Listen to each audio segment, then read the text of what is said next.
ఈ వాక్యంలో మనం చాలా దీర్ఘంగా నేర్చుకుందాం. ఈ దావీదు రాసినటువంటి కీర్తన తన సొంతతో ఏ ఆలోచనలో రాయలేదు. దావీదు ఆనాడు తన చిన్న వయసు నుంచే, యవన ప్రాయం నుంచే దేవుడు అంటే అంత ప్రేమ. తన గొర్రెలు కాపరిగా ఉన్నప్పుడు కూడా గొర్రెలు కాస్తూ, వీణలు మోస్తూ, దేవుని స్తుతిస్తూ, అడవిలో దేవునికి సమయం ఇస్తూ ఆత్మికంగా పెరిగినవాడు యవన ప్రాయం నుంచే. ఇటువంటి దావీదు జీవితంలో దేవుడు తన హృదయాన్ని చూశాడు, తన భక్తిని చూశాడు, ఆ యవన ప్రాయంలో తనటువంటి శ్రద్ధను దేవుడు చూశాడు. దావీదును దేవుడు ఏర్పాటు చేసుకున్నాడు. దావీదు తన జీవితంలో గొల్యాతును చంపిన తర్వాత దావీదుకు శ్రమలు ప్రారంభమయ్యాయి. ఎందుకంటే సౌలు దావీదును చంపాలని వెంటాడుతూ వచ్చాడు ఆయన రాజుగా ఉన్నప్పుడు. ఈ రీతిగా దావీదు జీవితం అంతా కూడా శ్రమలు, కష్టాలు, శోధనలు, సమస్యలు. అటని భయపడి విడిచిపెట్టాడా? విడిచిపెట్టలేదు. సో కాబట్టి దావీదు ఎన్ని శ్రమలు వచ్చినా, ఇది లోకంలో మనం బ్రతికినంత వరకు శరీరం అన్నప్పుడు రోగము వస్తుంది, ముక్కు అన్నప్పుడు సిండి కాస్త శీతం వస్తూ ఉంటుంది, నోరు ఉన్నప్పుడు దగ్గు వస్తుందని మనము మోసుకోలేము, దగ్గాల్సింది. కాబట్టి దేవుడు చేసిన ప్రతి శరీరంలో ప్రతి రోగాలు వచ్చినప్పుడు వాటిని భయపడి మనం అనేక సార్లు చనిపోయేదానికి చాలా మంది ఇష్టపడతారు. దావీదు జీవితంలో ఎన్ని కష్టాలు వచ్చినా, మరణము ఆయనను వెంబడించినా కూడా భయపడలేదు. దావీదు దేవుడు అంటే అంత ప్రేమ. దానికే దేవుని వాక్యం చూస్తాము, యెహోవా దయాళుడని రుచి చూచి తెలుసుకొనుడి అంటాం. కాబట్టి క్రైస్తవులు, దేవుని బిడ్డలైన మనం దేవుడు ఎటువంటి వాడో మనం రుచి చూసి తెలుసుకోవాలి. ఈ టేస్ట్ ఎప్పుడైనా మనము అంగడికి వెళ్ళినప్పుడు కొద్దిగా ఏదైనా స్వీట్ తినాలంటే కొద్దిగా తిని బాగుందిలే, ఫ్రెష్ ఉందిలే, ఇవ్వండి అంటాం. ఆ రీతిగా దేవుని వాక్యమును నువ్వు చదివితే తప్ప, ప్రతిరోజు దేవుని వాక్యము సరిగా వింటే తప్ప ఈ దేవుని యొక్క వాక్యంలో ఉండే మర్మము ఎవరికి కూడా అర్థం కాదు. ఎందుకంటే ఈ వాక్యం అంతా కూడా పరిశుద్ధాత్మ ప్రేరేపణతో తండ్రి దేవుడు భక్తులతో మాట్లాడి రాపించినటువంటిది. ఏ వాక్యం కూడా ఏ భక్తుడు కూడా తన సొంత ఆలోచనలో రాయలేదు. ఈ వాక్యం రాసేదానికి 1600 సంవత్సరాలు చాలా కష్టపడి అనేక భక్తులు చనిపోయారు. ఒక్కొక్క భక్తుడు ఒక్కొక్క అధ్యాయం రాస్తున్నప్పుడు ఆయన వయస్సు గతించిపోయి భార్య పిల్లలు చూడక ఎక్కడో ఆఫ్రికా ఖండంలో, వేరే వేరే కొండల్లో దేవుడు ఎక్కడెక్కడ ప్రత్యక్షమై రాపించాడో భక్తులందరూ రాశారు. మొత్తము 40 మంది భక్తులు, 1600 సంవత్సరాల్లో 40 మంది భక్తులను దేవుడు వాడుకున్నాడు ఈ పరిశుద్ధమైన బైబిల్ గ్రంథాన్ని రాసేదానికి. ఎన్ని సంవత్సరాలు? 1600 సంవత్సరాలు. ఈ 40 మంది భక్తులలో 39 మంది యెహూద్యులనే దేవుడు వాడుకున్నాడు ఈ బైబిల్ రాసేదానికి. ఒక్కడు మాత్రమే లూకా భక్తులు, డాక్టర్. ఆ సమయంలో, ఆ కాలంలో వైద్యుడు, దేవుడు ఆయన ప్రత్యక్షమై ఆయనతో లూకా సువార్తను రాపించాడు. వినండి, దేవుడు ఎంత గొప్పవాడు, ఆయన మాటలు అంతే శ్రేష్టమైనటువంటి. కాబట్టి ఈ దావీదు రచించిన కీర్తన 26 చాలా విషయాలు మనం ఈరోజు నేర్చుకుని దేవుడు మనకు సహాయం చేయాలని ప్రార్థన పూర్వకంగా కూర్చుందాం. దావీదు రాసినటువంటి ఈ 26వ కీర్తన దావీదు యొక్క నిజాయితీని ఇక్కడ రాస్తున్నారు, దావీదు యొక్క భక్తిని ఇక్కడ రాస్తున్నారు, దావీదు ఎంత భయభక్తి గలవాడో దేవుడికి ఇక్కడ రాస్తున్నాడు, దావీదు ఎంత ఆసక్తి గలవాడో దేవుడు ఇక్కడ రాస్తున్నాడు. అంటే దావీదు రాస్తున్నటువంటిది తన కోసం రాసిన, దేవుడు ఆత్మ ద్వారా మనకు ఈ 26వ కీర్తనటువంటి విషయాలు దేవుడు మనకు నేర్పుతూ ఉన్నాడు. గమనిస్తున్న విషయం ఏమంటే, ఈ రోజు కూడా దేవుని మీద విశ్వాసం ఉంచిన దేవుని బిడ్డలు కూడా క్రైస్తవులు అని చెప్పుకుంటున్న ప్రతి వ్యక్తి కూడా మన జీవితాల్లో ఇక్కడ ఉన్నటువంటి 26వ కీర్తన తనైన దేవుడు నేర్పించేటువంటి పాఠమై ఉంటున్నది. ఓకే, ఇప్పుడు మనము 1వ వచనానికి మనం పోదాం. 26వ కీర్తన 1వ వచనం పైన మీరు చూస్తుంది కదా, దావీదు కీర్తన ఉందా మీ బైబిల్లో? చిన్న అక్షరాలు ఉందా? ఉందమ్మా, అర్థం చేసుకొని చూడండి. ఉందా? Praise Lord. చిన్న అక్షరం దావీదు కీర్తన అని ఉంది, అవునా కదా? అంటే పరిశుద్ధాత్మ దేవుడు దావీదుతో రాపించాడు. ఇది ఒకే కీర్తన కాదు, దావీదు చాలా కీర్తనలు ఉన్న అన్ని కీర్తనలు దావీదు, సొలొమోను రాజు, మరి భక్తులు అనేకులు రాసినటువంటి కీర్తనలు. కాబట్టి ఇప్పుడు దావీదు రాసిన ఈ కీర్తన ఏముందంటే, యెహోవా ఏమంటాడు, నేను యథార్థవంతుడనై ప్రవర్తించుచున్నాను, నాకు తీర్పు తీర్చుము, ఏమీ సందేహపడకుండా యెహోవా యందును నేను నమ్మిక ఉంచి ఉన్నాను. ఎంత ఇక్కడ మనం గమనిస్తున్నాం, దేవుడు పట్ల దావీదు ఏమంటే, తండ్రైన దేవుడా నేను యథార్థవంతుడై ప్రవర్తించుచున్నా, తన్ను తాను దేవుని కాడ చెప్పుకుంటున్నాడు. ఎంత ధైర్యంగా చెప్తున్నాడు చూడండి. నేను యథార్థవంతుడై ప్రవర్తించుచున్నా, నీవు నన్ను పిలిచిన మొదలుకొని నీవు నా జీవితంలో అద్భుతాలు చేస్తూ నన్ను నీ పరిచయంలో ఉపయోగిస్తూ మొదలుకొని నేను ఇంతవరకు యథార్థముగా ప్రవర్తిస్తున్నాను. అంటే ఎవరో చెప్తారా యథార్థత అంటే ఏమి? ಏನಾರು ಹೇಳ್ತೀರಾ? ಯಥಾರ್ಥತೆ ಅಂದ್ರೆ ಕನ್ನಡದಲ್ಲಿದೆ ಮಾತು, ಬೈಬಲ್ ಕನ್ನಡ ತಂದಿಲ್ಲ ಯಾರು? యథార్థ అంతే. ఓకే, యథార్థతో యథార్థ అంటే ప్రవర్తి అంటే యథార్థం అంటే ఏమి? ఉండేది ఉండేది చెప్పేది. యథార్థత అంటే హృదయంలో ఏ యొక్క దోష పాపం లేకుండా యథార్థంగా ఉండేది, నిష్కళంగా ఉండేది. ఇవన్నీ ఎవరు ఉండాలా? దేవుని బిడ్డలు, క్రైస్తవులు. యథార్థముగా ప్రవర్తించుచున్నాను అంటాడు. ఎంత ధైర్యము దావీదు దేవుని కాడ చెప్తా ఉన్నాడు. యెహోవా అంటున్నాడు, దేవా నేను యథార్థంగా ప్రవర్తిస్తున్నాను అంటాడు. దేవుని బిడ్డలు, చాలా సార్లు చాలా మంది దేవుని బిడ్డలు అంటున్నాం కానీ యథార్థత లేకుండా జీవించేవారు చాలా మంది. లోపల ఒకటి, తర్వాత పైన మాట్లాడేది ఒకటి. దేవునికి అటువంటి వారి ఇష్టం లేదు. దేవుని బిడ్డలు అవునంటే అవును, కాదు అంటే కాదు. బైబిల్ చెప్తాడు, నీ జీవితంలో నీ మాటలు స్ట్రైట్ ఫార్వర్డ్, అవునంటే అవునంటా, లేదంటే లేదు. నేను చేస్తానంటే చేయాలా, లేదంటే పైన ఏం చేస్తామంటే నోటి మాటలో ఎవరైనా చూసేటట్లు మెప్పించేటట్లు ఎన్నో విధాలుగా ఎంత యథార్థం ఉన్నారప్ప వీళ్ళు అనుకోవాలి అంత మాట్లాడుతారు. అయితే లోపలంతా కూడా వారి విషయంలో కానీ మాటల విషయంలో కానీ హృదయంలో కానీ కల్మషము నిండి ఉంటుంది. కాబట్టి వీరిని యథార్థవంతులు అనేదానికి సాధ్యము లేదు. యథార్థవంతులు ఎట్లంటారంటే, దేవుని బిడ్డలారా, దానికే దావీదు అంటున్నాడు, నేను యథార్థంతో ప్రవర్తిస్తున్నాను అంటే దావీదులో ఏమి లేదు, కల్మషం లేదు, దావీదులో అబద్ధం లేదు, దావీదులో హృదయంలో ఒకటి మరి బయట ఒకటి లేదు. దావీదు ఎల్లప్పుడూ యథార్థంగానే ప్రవర్తిస్తున్నాడు. దానికే మనం చూస్తాము, హృదయం అన్నిటికన్నా మోసకరమైనది, అది ఘోర పాపంతో నిండినది. ఈ హృదయంలో అబద్ధాలు, అన్యాయము, మోసం ఎక్కడి నుంచి వస్తుంది? హృదయం నుంచే మనిషి నోట్ల నుంచి వస్తుంది. నువ్వు యథార్థంగా ఉంటే, నమ్మకంగా ఉంటే, దేవుని భయం ఉంటే ఏ మనిషి కూడా భయపడదు. ఎవరికి యథార్థంగా ఉంటే నీళ్ళు ఏది లేదు అంటే, ప్రియులారా, ఒక అబ్బాయి ఒక వాచ్లు అమ్మాయి కడిగిపోయాడు. ఆ వాచ్లు అమ్మేవాడు వేరే వాచ్లు ఇస్తుంటే ఈ అబ్బాయి ఏం చేసినాడు, ఒక వాచ్ దొంగతనం చేసుకుని జోలు పెట్టుకున్నాడు. వాడు చూడలేదు. తదుపరి ఈ అబ్బాయి ఏం చేసిందంట, అటు ఇటు చూసి అని చెప్పి నాకేం వద్దులే అని చెప్పి వాచ్ దొంగతనం చేసి ఇంకెందుకు వెళ్ళిపోతావా ఉన్నాడు. పోతున్నప్పుడు ధైర్యంగానే పోతున్నాడు.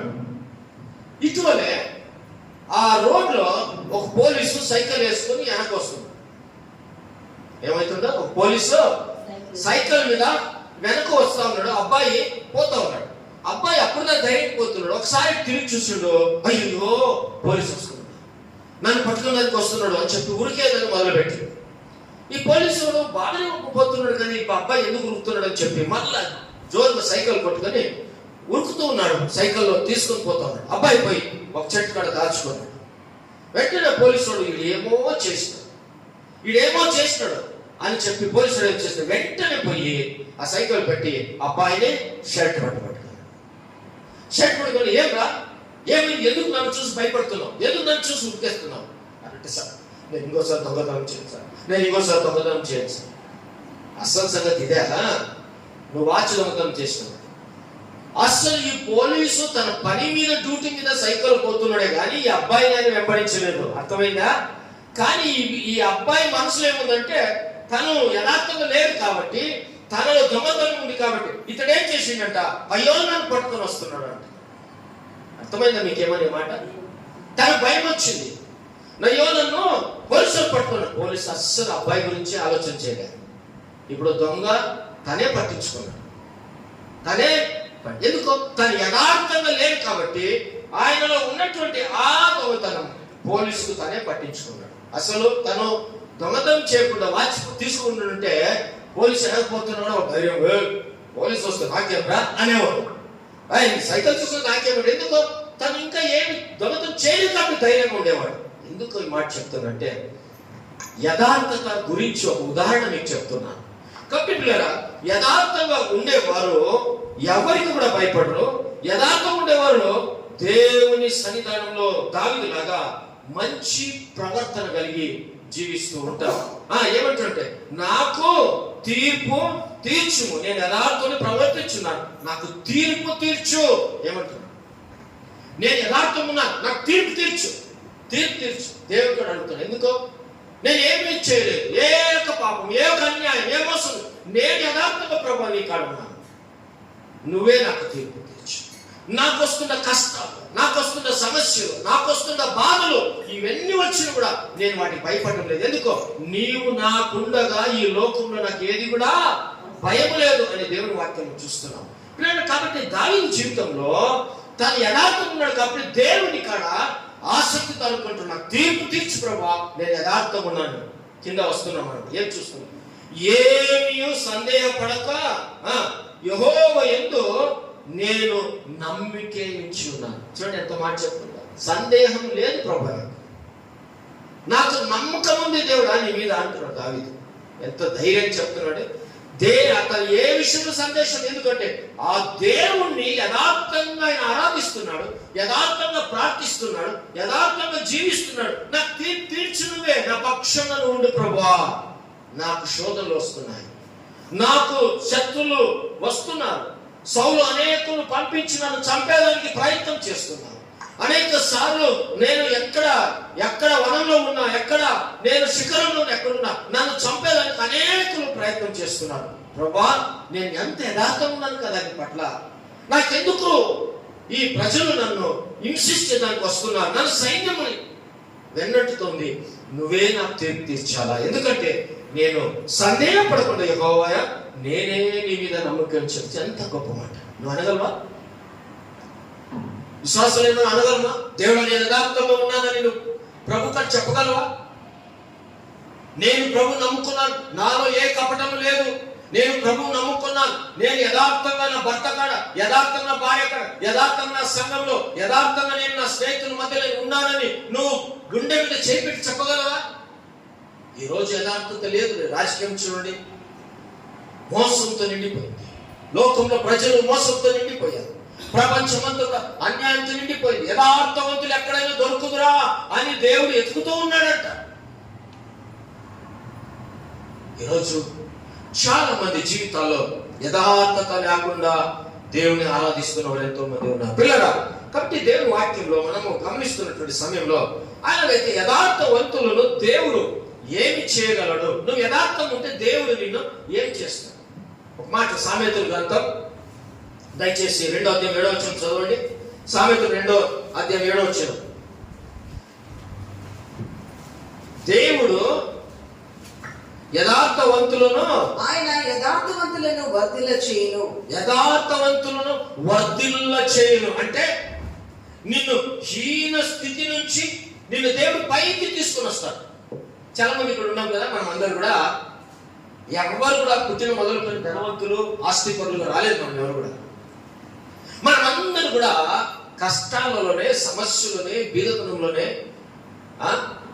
ఏమీ లేని పరిస్థితులు కూడా చాలా సార్లు మనం పుట్టి పెరిగిన మనమందరూ కూడా ఆ రీతిలో పెరిగిన మనం మన మట్టుకు చాలా మంది ప్రభువైన యేసు క్రీస్తుని నీ సొంత రక్షణ అంగీకరించిన తర్వాత నీ జీవితాల్లో నువ్వు పాతలో నీ జీవితం యథార్థంగా లేవు. ప్రభు నమ్మకకు ముందు అబద్ధాలు, అన్యాయము, మోసము, కుట్ర, కుయుక్తి, ఇతరులను చూస్తే సహించుకోలేము, ఇవన్నీ కూడా ఉన్నాయి. దానికే దావిదంటారు, తల్లి గర్భంలో పుట్టిన మొదలుకొని నేను పాపిని అంటున్నాడు. ఈ చిన్న వయసు నుంచే మనము ఎన్నో సార్లు యథార్థత లేకుండా పాపంలో, ఈ లోకంలో, చెడుతనంలో జీవించిన వారు. ఎప్పుడైతే నీ హృదయం యేసుకి ఇచ్చినవో, నీ హృదయంలో దేవుని ఆయన యేసుని నువ్వు అంగీకరించుకున్నావో, నీకు యథార్థత అంటే పాతవన్నీ కూడా విడిచిపెట్టావా? నువ్వు క్రైస్తవ కుటుంబంలో పుట్టినావు అంటున్నావు. క్రైస్తవ కుటుంబంలో పుట్టితే నీ తల్లిదండ్రులు క్రైస్తవులు అయితే వాళ్ళ పిల్లలు క్రైస్తవులు కాదు. నువ్వు యేసుక్రీస్తును నీ హృదయం అంగీకరించుకుంటే, పరలోకాన్ని సంపాదించుకుంటే, నీ పేరు జీవగ్రంథంలో రాయబడితే యేసుక్రీస్తు కుమారుడు సర్వలోక అధిపతి అయినటువంటి దేవునికి నీ హృదయం ఇచ్చావు. క్రైస్తవులందరూ క్రైస్తవులు కాదు. యథార్థంగా ఎంతో మంది క్రైస్తవులు త్రాగటం లేదా, ఎంతో మంది క్రైస్తవులు మోసం చేయటం లేదా, ఎంతో మంది క్రైస్తవులు సినిమాలు చూడటం లేదా, ఎంతో మంది క్రైస్తవులు అబద్ధాలు పడటం లేదా, ఎంతో మంది క్రైస్తవుల్లో కుటుంబాల సమాధానం లేకుండా బ్రతకడం లేదా, ఎంతో మంది క్రైస్తవులు ఎప్పుడు కక్షలు, కోపాలు, అసూయలు, భిన్నాభిప్రాయాలతో జీవించే కుటుంబాలు లేవా?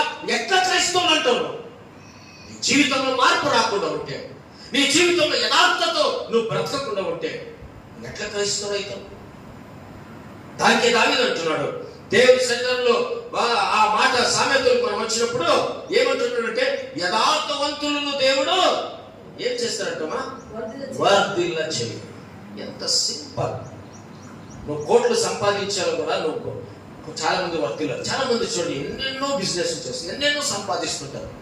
కొంతమంది అబద్ధాలు ఆడి సంపాదిస్తుంటారు, అన్యాయంతో సంపాదిస్తుంటారు, వడ్డీలతో సంపాదిస్తుంటారు, మోసంతో సంపాదిస్తుంటారు. ఎంతో మంది సంపాదించిన వారి కుటుంబాల్లో సమాధానం లేదు. ఎంత సంపాదించిన వారి జీవితాల్లో నెమ్మది లేదు. భయం డబ్బులు ఏమైపోతే, ఆస్తి ఏమైపోతే, చనిపోతే భయం.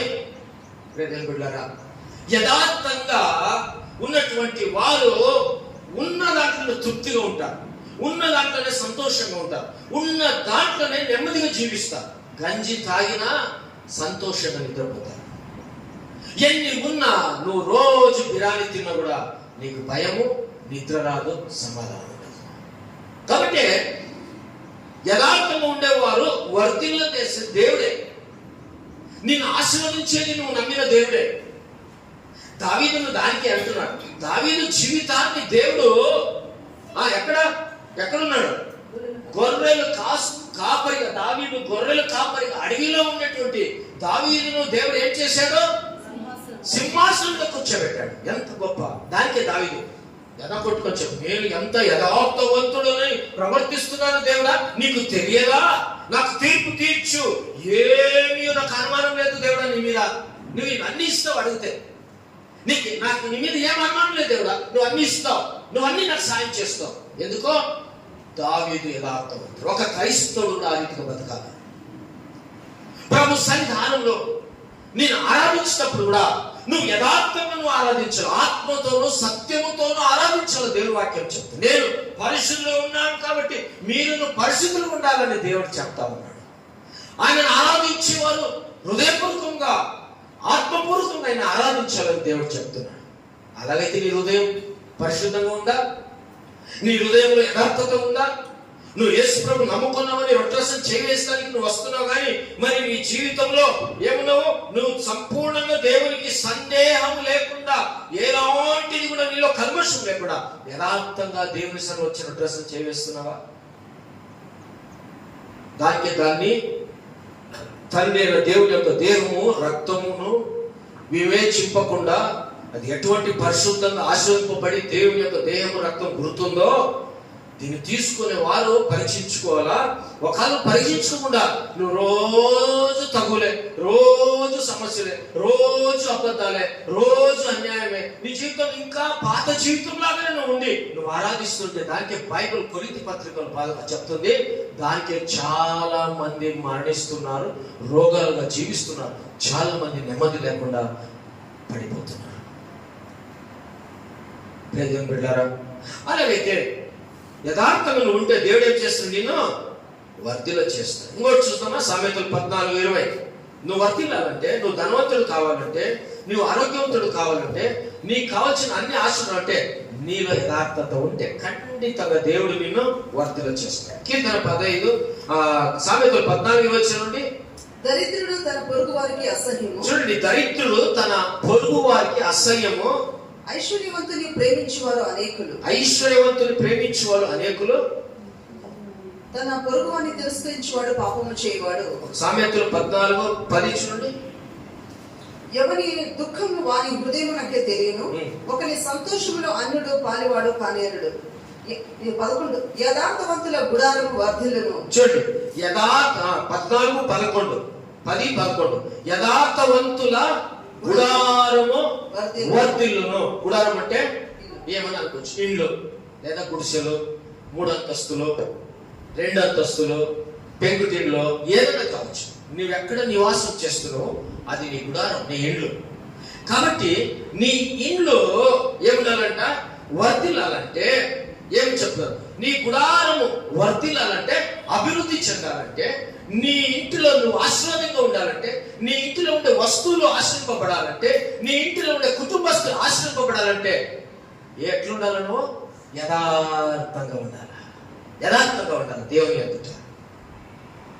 దావీదు, నేను యెహోవా నేను యథార్థవంతుడిని ప్రవర్తించుచున్నానంట అంటవా? ఈరోజు నీ ఇంటిలో కూర్చొని, దేవా నేను యథార్థంగా ప్రవర్తిస్తున్నాను, నాలో ఏ కపటము లేదు, నాలో ఏ మోసము లేదు, ప్రభా నీ వాక్యానుసారంగా జీవిస్తున్నాను, ఇంటిలో నేను ప్రభా నా కుటుంబాల్లో మే పిల్లలు మా కుటుంబం అంతా కూడా మేము యథార్థంగా బ్రతుకుతున్నాం అనగలవా?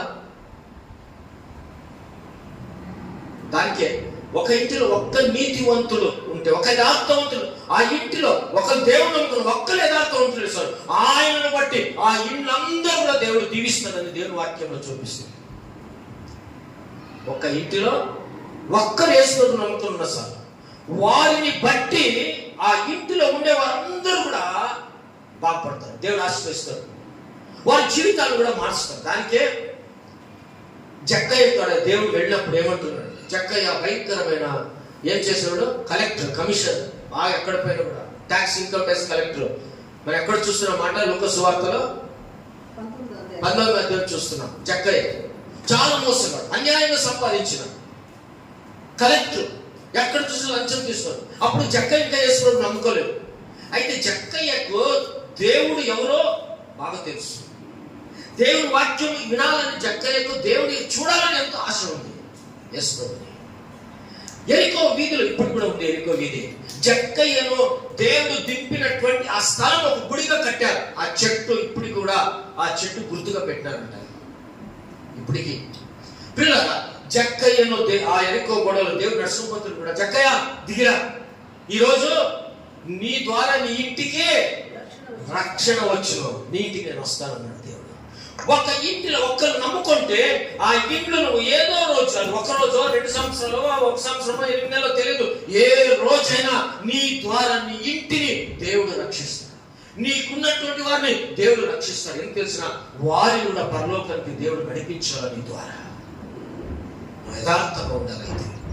నువ్వు దేవుని మాటలతో యథార్థం, నీ ద్వారా నీ కుటుంబస్తులు పరలోకానికి వస్తారు. నీ ద్వారా నీ కుటుంబస్తులు పేరు జీవ గ్రంథం 22 ప్రకారం వారి పేరు జీవ గ్రంథంలో దేవుడు రాస్తాడు.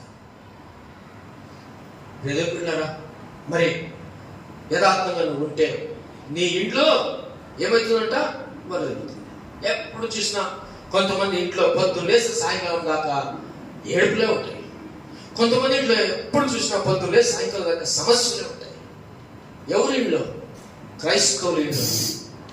క్రైస్తవుల ఇంట్లో ఈరోజు క్రైస్తవుల ఇంటిలో ఎందుకు ఆ గుడారంలో నెమ్మది లేదు, ఆ గుడారంలో ఎందుకు వర్తిల్లటం లేదంటే ఆ కుటుంబంలో నివసించే వారు యథార్థంగా లేరు, దేవుని పట్ల భయభక్తితో లేరు.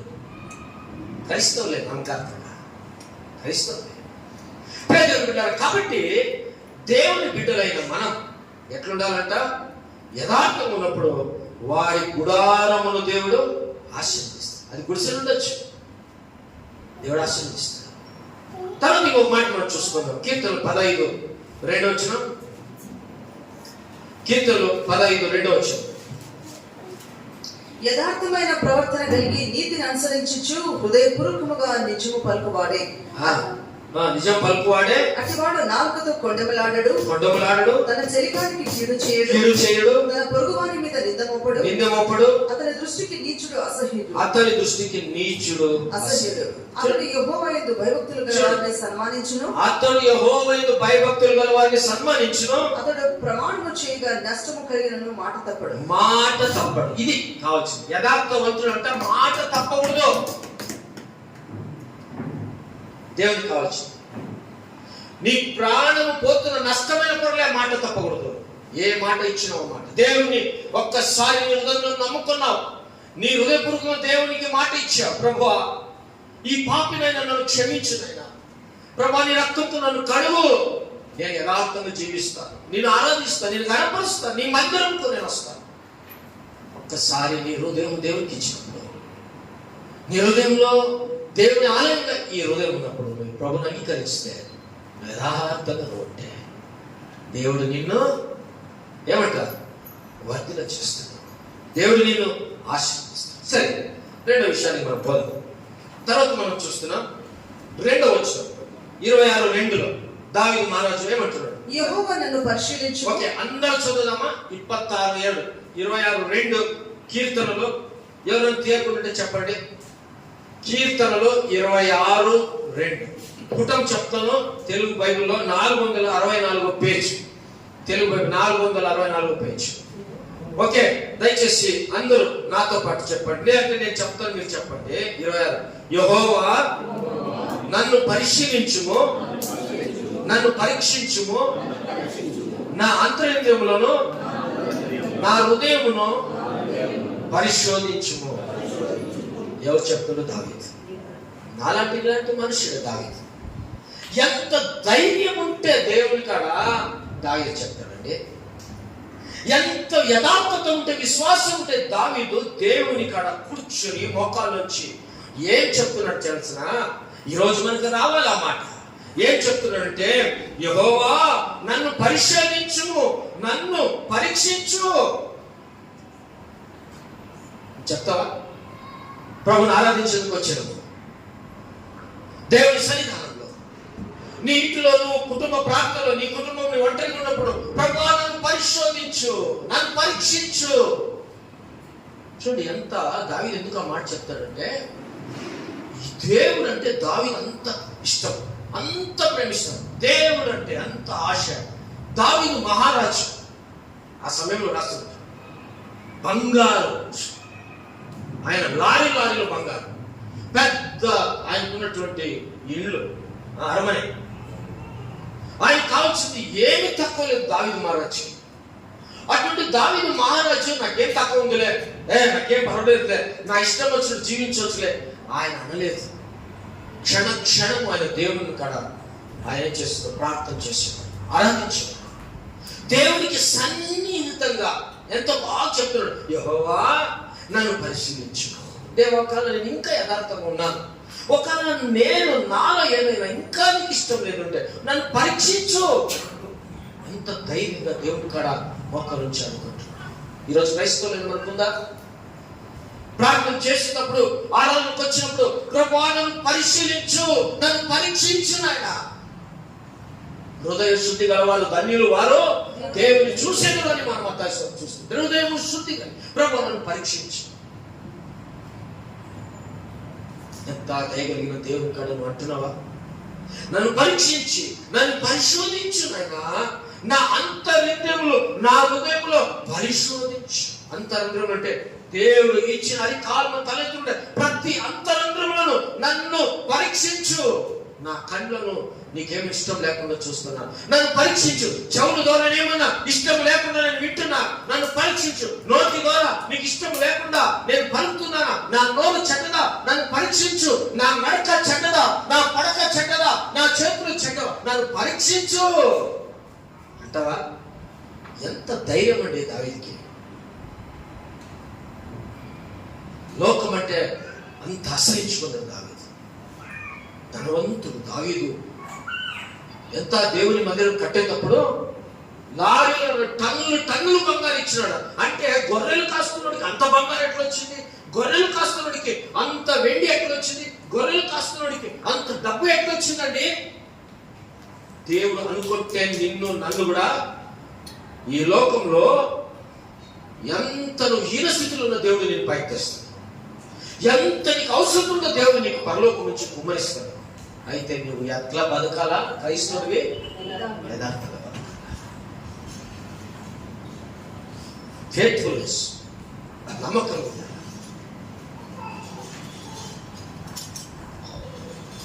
ఈరోజు యథార్థత లేకుండా కర్ణాటకలో వాళ్ళ మీద వీళ్ళు, వీళ్ళ మీద వాళ్ళు, రాజకీయంలో కోట్లు మోసం చేస్తున్న మన డబ్బులే వాళ్ళు తింటున్నారు. వీళ్ళని మోసం చేస్తున్నారు. రెండు వాడి మీద ఈడు వేసి ఈడు మీద వాడేస్తారు. వాడికి తప్పు ఈడు పడితే ఈడు తప్పు.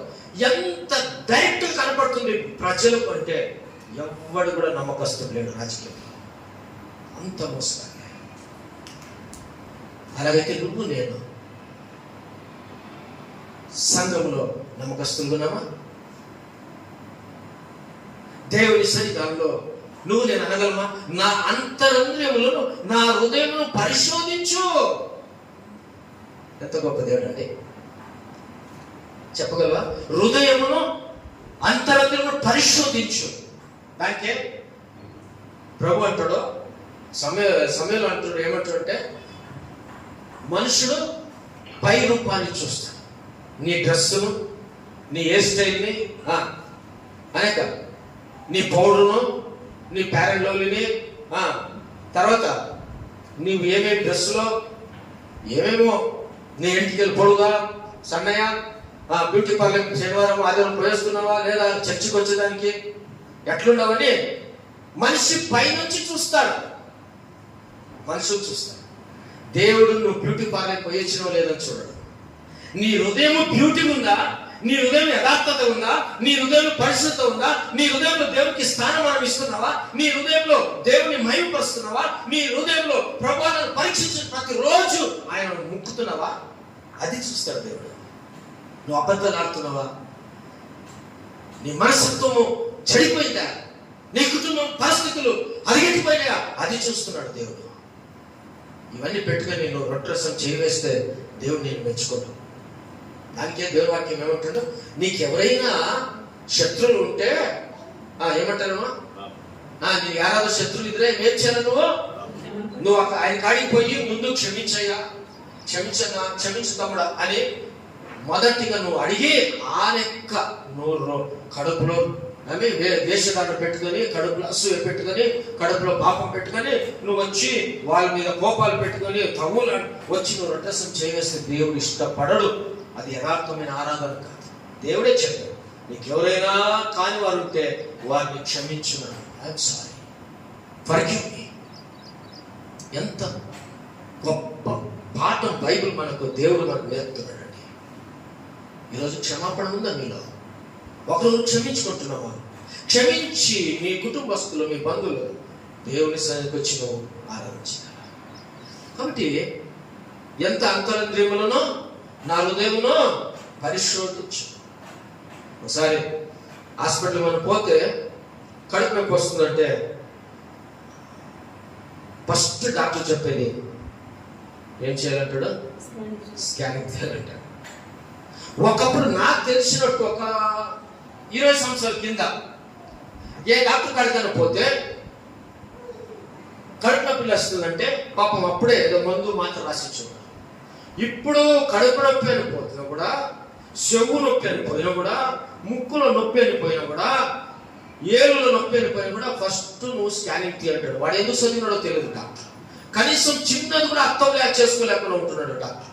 అంటే దెర్ ఇస్ బిజినెస్. వాడికి డబ్బు కావాలా, వాడికి డబ్బు కావాలా. బీదవాడు డబ్బు పెట్టి అప్పు చేసి చూసుకోవాలి. ప్రతి చిన్నదానికి స్కానింగ్ చేయి, ఎక్స్రే చేయి, స్కానింగ్ చేయి, ఎక్స్రే చేయి. అప్పుడు ఆ స్కానింగ్ లో నీ చర్మం పడదు, ఆ స్కానింగ్ లో ముఖ్యమైన అందం పడదు. స్కానింగ్ లో పడేది నీ కడుపులో ఉన్నటువంటి లివర్ ఏమైంది, కిడ్నీలో ఏమైందో, లేదా నీ కాళ్ళలో వెళ్ళినప్పుడు కాలు ఎక్కడ డ్యామేజ్ అయిందో, సూప్ ఉందో లేదో. మన మాట భాష కాళ్ళు నొప్పి అంటే వాడు పోయి తీసుకొని పోయి కాలు కూడా స్కానింగ్ తీయటం. దానికి కూడా స్కానింగ్ తీస్తే దాంట్లో సూప్ ఉందో లేదో, బలం ఉందో లేదో, శక్తి ఉందో లేదో, అన్ని కూడా స్కానింగ్. మనిషి హాస్పిటల్ పోయినట్టే నువ్వు డబ్బు పట్టుకోపోలా, స్కానింగ్ ఉంది అని.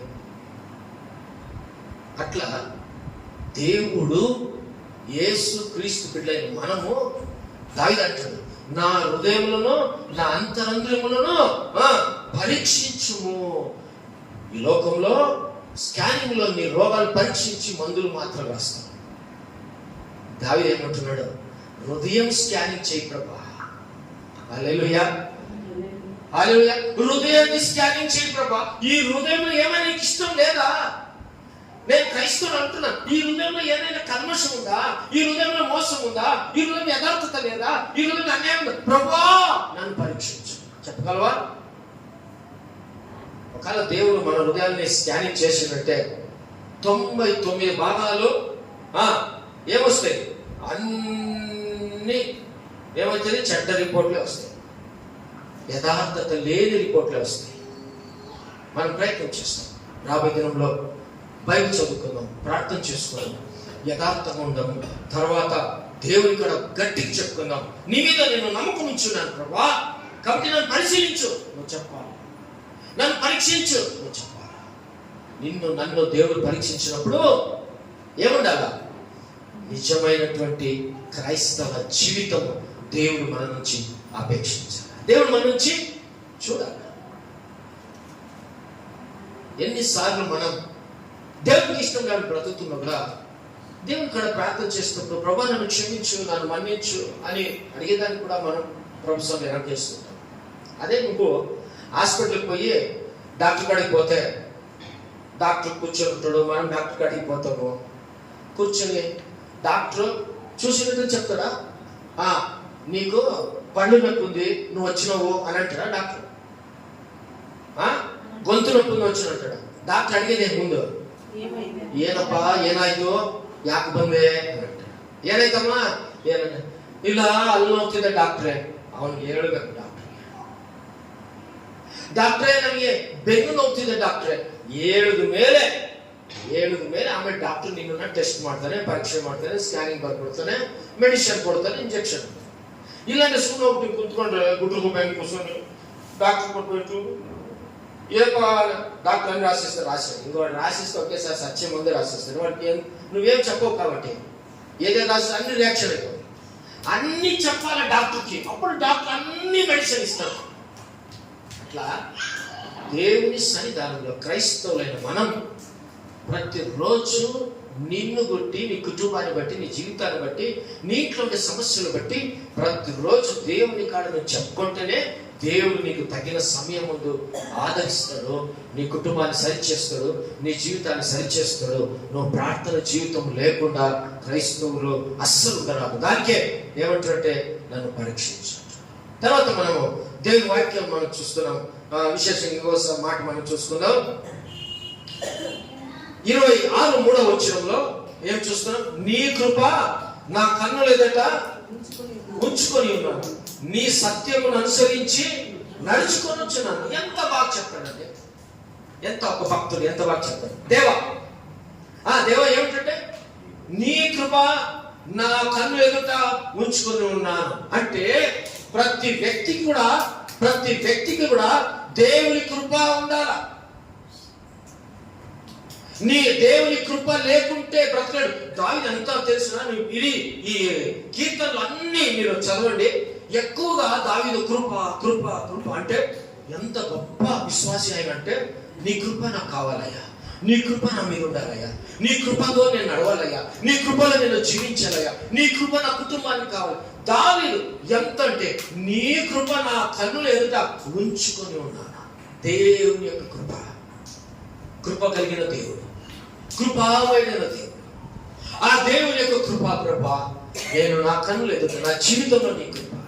దానికి పౌలు పత్రికలన్నీ చూడు కొత్త నిబంధనలో ఏమంటున్నా, యేసు క్రీస్తు కృప మీకు సదాకాలము తోడుగా ఉంటుంది. అంటే దేవుని కృప, గ్రేస్, ఆయన గ్రేస్, ఆయన కృప నీకు తోడుగా ఉంటుంది. ఆయన కృప ఎప్పుడు నీకు తోడు ఉంటానంటే నువ్వు దేవుని ఎడల యథార్థంగా ఉండాలి, దేవుని ఎడల నిష్కలంగా ఉండాలి, నీ హృదయం పరీక్షించుకుంటూ ఉండాలి రోజు ప్రభు కృప పిల్లలు. కాబట్టి ఆయన కృప నిత్యము ఉండును. నీ సత్యమును అనుసరించి నడుచుకున్నాను. ఏమంటే నీ సత్యం, దేవుడు సత్యవంతుడు, ఏ అబద్ధము ఆడని దేవుడు ప్రభు యేసుక్రీస్తు. వివాహము కాని దేవుడు మన యేసు ప్రభు వారు. ఎప్పుడు కూడా ఏ మనుషుల మీద కత్తి పట్టుకున్నాడు కాదు మన యేసు ప్రభు వారు. ఎప్పుడు కూడా ఏ మనిషిని దూషించిన వాడు కాదు మన యేసు ప్రభు వారు. ఆయన సర్వలోకాన్ని సృష్టించినటువంటి సర్వాధికారి అయినటువంటి దేవుడు.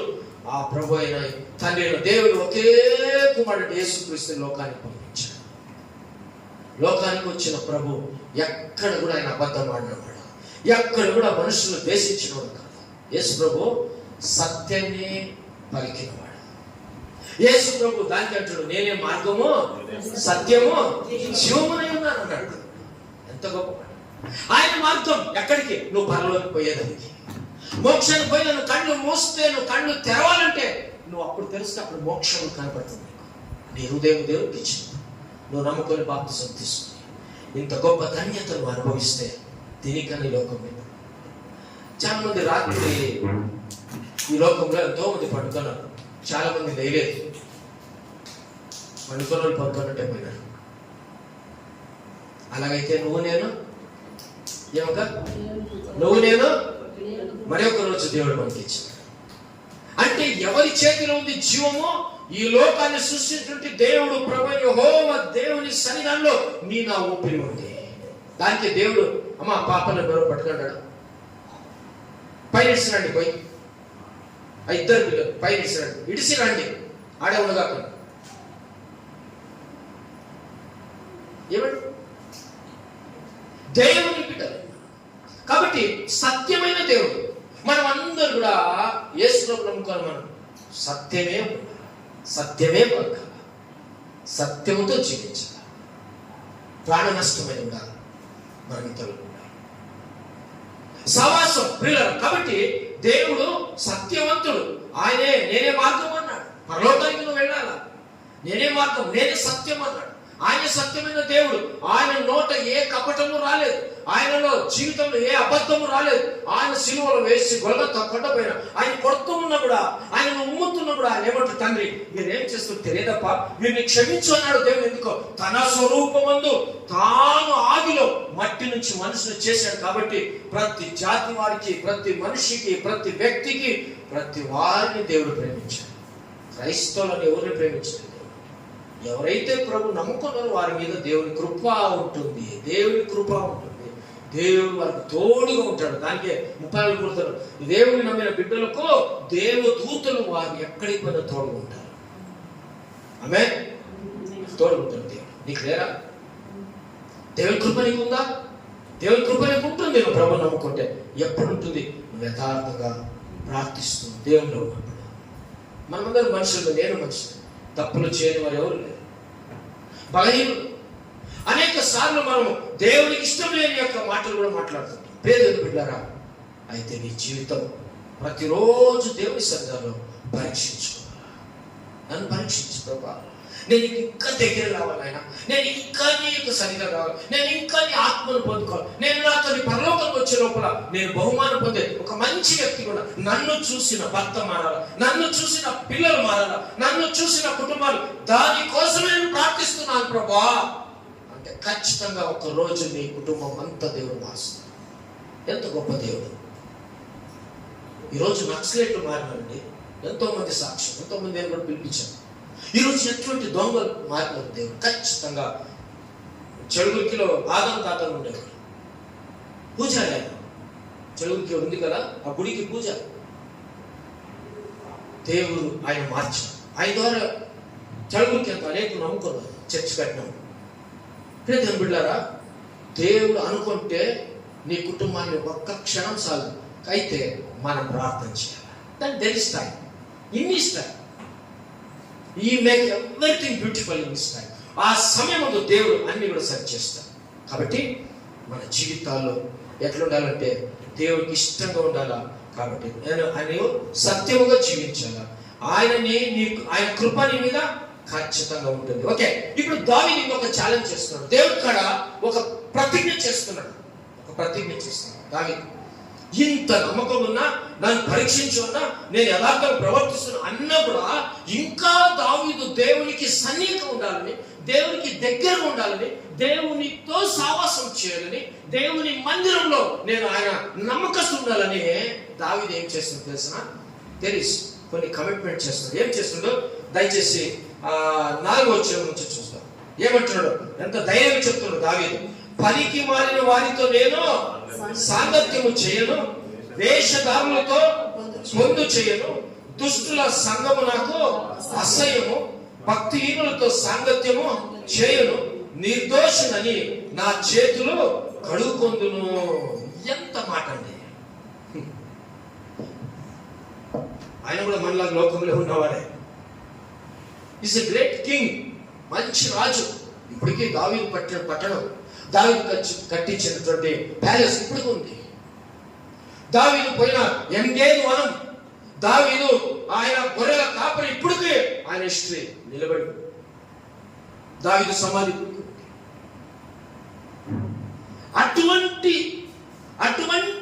ధనవంతుడు, అటువంటి గొప్పవాడు, అంత ప్రార్థన చేస్తున్నవాడు, నేను యథార్థవంతుడు అంటున్నవాడు, ప్రవర్తిస్తున్నట్టున్నవాడు, నేను మంచిగా నాయన సందేహం లేకుండా నేను ప్రార్థిస్తున్నాను, నాకు ఏ అనుమానం లేదు అన్నవాడు ఇంకా దేవుని కడ ప్రమాణం చేస్తున్నాడు.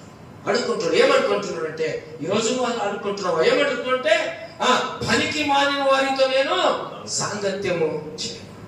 పనికి మాలిన అంటే వీళ్ళు పనులు చేయరు, వీళ్ళు ఇక్కడ నుంచి అక్కడ ఊరితో తిరుగుతుంటారు, వీళ్ళు అస్సలు ఒక సిస్టమేటిక్ లేదు లైఫ్లో, వీరికి ఒక స్టాండర్డ్ లేదు లైఫ్లో, ఎప్పుడు పనికి మాలిన పనులు చేస్తారు.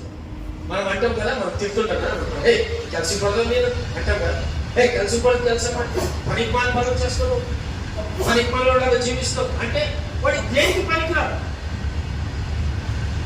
అటువంటి వారి సహవాసం చేసినట్టే నువ్వు పనికి రాకుండా అయిపోతావు. పనికి వారితో సోమేరితో దేనికి పనికిరాడుతూ నువ్వు సావాసం చేయి, నువ్వు కూడా పనికిరాడు అయిపోతావు. 6 నెలలు ఒక వ్యక్తితో మంచివాడు పనికిరాడు వాడితో ఒక 6 నెలలు సావాసం చేయి, వాడు కూడా పనికిరాడు అయిపోతాడు. అవును కెట్టొద్దు, అవును కెట్టొద్దు. అది నమ్మసం. దానికే ఒక భక్తులు అంటారు, నేను ఛాన్స్ చెప్తాను, tell your friends I will tell you your character అంటారు కదా. నువ్వు మంచి వారితో సహవాసం చేస్తే నువ్వు మంచి బుద్ధులే వస్తాయి, మోసగాడితో సాయం చేస్తే మోస బుద్ధులే వస్తాయి. కాబట్టి పనికి మాని వారితో నేను సహవాసం చేయను దావీదు అంటున్నాడు. నాకొద్దు, వంచినప్పుడు నువ్వు నాకుంటే ఇంకా చాలా దేవునికి దగ్గరగా ఇంకా దగ్గరగా ఎంత ప్రేమిస్తున్నాడు దేవుడు దావీదు. పనికి మాని వారితో సహవాసం చేయను. తర్వాత వేషధారులతో పొందు చేయను. వేషధారులు అంటే మీకు అర్థమవుతుందా? ఈ నాటకాల్లో సినిమాలో వేషధారులు ఏమేస్తావు? అన్ని వేషాలు వేస్తావు. హీరోలు విలన్లు, ఆ హీరోలు విలన్లు వాళ్ళు ఆ సందర్భంగా ఎట్లా జుట్టు పెంచుకోవాలో అట్లా ఉంటారు. ఆ విలన్లు ఎట్లా రౌడీలాగా ఉంటారో ఆ సందర్భంగా వేషం వేసి ఉంటారు.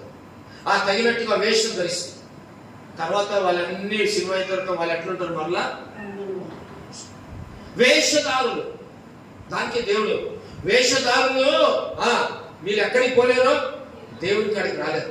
వేషధారులు పరలోకం చేరలేదు. ఇంకొక మాట చెప్పారా మీకు అర్థమైతే? వేషధారులు అంటే ఒక వ్యక్తి ఉన్నాడు అనుకోండి, ఆమె ఆడమే కానీ స్త్రీగా, ఆమె నిజంగా నిద్రపోతుంది అనుకోండి, లేకపోతే ఆయన నిజంగా నిద్రపోతుంది, గొరకలు కొడుతున్నాడు బాగా అనుకోండి, ఆయన కాడిపోయి లేపితే టక్కున ఏమంటాడు, ఏం చేస్తాడు, టక్కున లేస్తాడా లేడా, లేస్తాడు లేడాక లేస్తాడు. ఆయన ఏమైనా ఇన్సెప్ట్ అనుకున్నావు, 9 అయింది చర్చికి పోలా, నీ ముఖానికి నిప్పేయా అని అంటారు అన్న.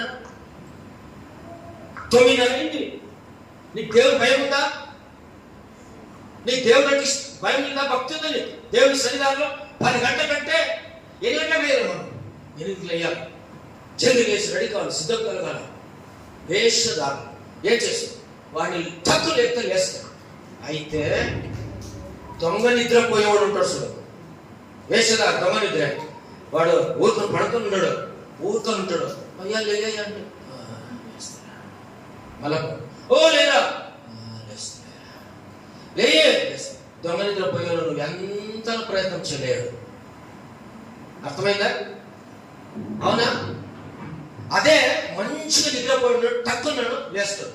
వీడు దొంగ నిద్రపోయి ఎన్నిసార్లు తనినా లేడు, కొట్టినా లేడు, ఓ ఏమో నిద్రపోయినట్లా ఉంటాడు. వాడు నిద్రపోయినాడు ఊరిక నాటకాలు.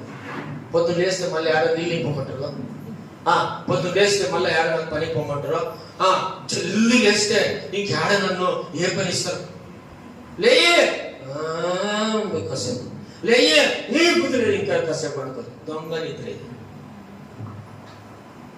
వీళ్ళని ఏమంటారంటే వేషధారులు, వేషాన్ని ధరించు.